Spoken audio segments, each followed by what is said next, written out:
ರಾಜ್ಯದಲ್ಲಿ ಕಾಂಗ್ರೆಸ್ ಸರ್ಕಾರ ಮುಸಲ್ಮಾನರ ವಿರೋಧಿ. ಕಳೆದ ಎಲೆಕ್ಷನ್ ಅಲ್ಲಿ 30% ಮತ ಕಾಂಗ್ರೆಸ್ಗೆ ಹೋಗಿದೆ. ಎಸ್ಡಿಪಿಐ ರಾಜ್ಯಾಧ್ಯಕ್ಷ ಅಬ್ದುಲ್ ಮಜೀದ್ ವಾಗ್ದಾಳಿ ನಡೆಸಿದ್ದಾರೆ. ವೋಟ್ ಮಾಡಬೇಕಾದ್ರೆ ಯಾರು ಭಯ ಪಡಬಾರದು. ಬಿಜೆಪಿ ಮುಸ್ಲಿಮರನ್ನ ತೋರಿಸಿ ಹಿಂದೂ ಮತ ಪಡೆಯುತ್ತಾರೆ. ಕಾಂಗ್ರೆಸ್ ಆರ್ಎಸ್ಎಸ್ ತೋರಿಸಿಕೊಂಡು ಮತ ಪಡೆಯುತ್ತಿದೆ.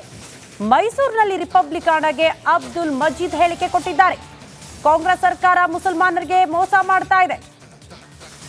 ಅತಿ ಹೆಚ್ಚು ವೋಟ್ ಮುಸ್ಲಿಮರದ್ದು ಹೋಗಿರೋದು ಕಾಂಗ್ರೆಸ್ಗೆ. ಆದ್ರೆ ಅವರಿಗೆ ನ್ಯಾಯ ಕೊಡಿಸುವ ಕೆಲಸ ಕಾಂಗ್ರೆಸ್ ಸರ್ಕಾರ ಮಾಡ್ತಾ ಇಲ್ಲ ಅಂತ ಅಬ್ದುಲ್ ಮಜೀದ್ ರಿಪಬ್ಲಿಕನ್ ಜೊತೆ ಮಾತನಾಡ್ತಾ ರಾಜ್ಯ ಸರ್ಕಾರದ ವಿರುದ್ಧ ವಾಗ್ದಾಳಿ ನಡೆಸಿದ್ದಾರೆ. ನಮ್ಮ ಸರ್ಕಾರ ಬಂದ ದಿವಸ ಅವತ್ತೇ ನಾವು ರಿಸ್ಟೋರ್ ಮಾಡ್ತೀವಿ ಅಂತ ಡಿ ಕೆ ಶಿವಕುಮಾರ್ ಮಾತಿದೆ. The same day we will restore to be reservation when our government will comes ಅಂತ ಹೇಳ್ಬಿಟ್ಟು. ಆದ್ರೆ ಇವತ್ತಿನವರೆಗೆ 8 ತಿಂಗಳಲ್ಲಿ 2B ರಿಸರ್ವೇಶನ್ ರೆಸ್ಟೋರ್ ಮಾಡಲಿಲ್ಲ ಇವರು.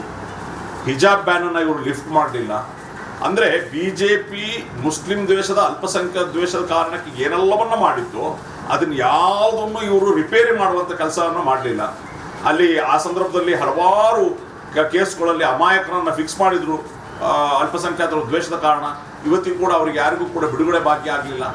ಇದೆಲ್ಲವೂ ಕೂಡ ಕಾಂಗ್ರೆಸ್ ಅವರು ಈ ಲೋಕಸಭಾ ಎಲೆಕ್ಷನ್ಗಿಂತ ಮುಂಚೆ ಗಂಭೀರವಾಗಿ ಅವರು ಇಂಟ್ರಸೆಪ್ಷನ್ ಮಾಡಬೇಕು, ಅವರು ಆತ್ಮಾವಲೋಕನ ಮಾಡಿಕೊಳ್ಬೇಕು. ನಾವು ಏನು ಮಾಡಿದ್ದೀವಿ, ಈ ನಮಗೆ ಇಷ್ಟು ಬೆಂಬಲ, ಅಭೂತಪೂರ್ವ ಬೆಂಬಲ ಕೊಟ್ಟ ಈ ಪಕ್ಷಕ್ಕೆ, ಅಂದರೆ ಈ ಸಮುದಾಯಗಳಿಗೆ ಏನು ಮಾಡಿ